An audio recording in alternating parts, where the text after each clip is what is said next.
Саламатсыздарбы, урматтуу биздин каналдын көрүүчүлөрү. Биз азыр Оштогу резерв бокс залына келдик. Бокс жана оор атлетика спорт мектебине. Бул жерде Русланга кезигип калдык. Кандай Руслан? Жакшы. Качантан бери бул бокска келип атасың? Анан боксту эмне себептен жакшы көрүп калдың? Мен бокска 5 жыл келем. 5 жыл болду келгенине.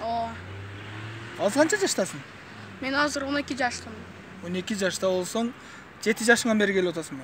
Жок, 6, но 6 жыл болот. 6 жыл болуп атыптыр да? Неси менен жакты? Мен, потому что бокс ол күчтүү спорт да. Мощный спорт. Неге спортсмен болоюн деп атасың?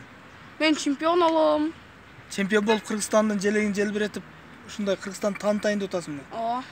Молодец. Ким алып келди сени? Мен атам, апам алып келди. Көрдүңөрбү достор, Руслан ушундай патриот жигит экен. Кыргызчаны гана сүйлөбөстөн ушу Кыргызстандын желегин желбиретип, Кыргызстанды дүйнөгө таанытайын деп атыптыр. Машыгуу кандай болуп атат анан? Машыгуу, тренировка кандай болуп атат? Зор тренировка болуп атат, күчтүү тренировка болуп атат.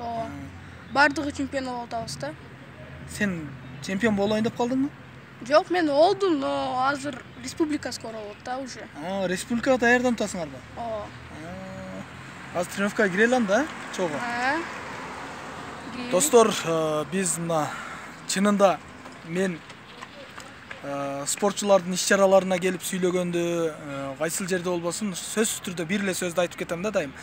Спортчулар бул бир гана нерсени ойлойт экен да. Бул патриоттук сезимин күчөтөйүн деп гана ойлонот экен. Бул мамлекеттин намысын коргойт, үй бүлөсүн коргойт, семьясын. Ушундай спортчу бир гана сезим болот экен спортчуда, бул патриоттук сезим болот экен. Туурабы Руслан? Ооба. Молодец.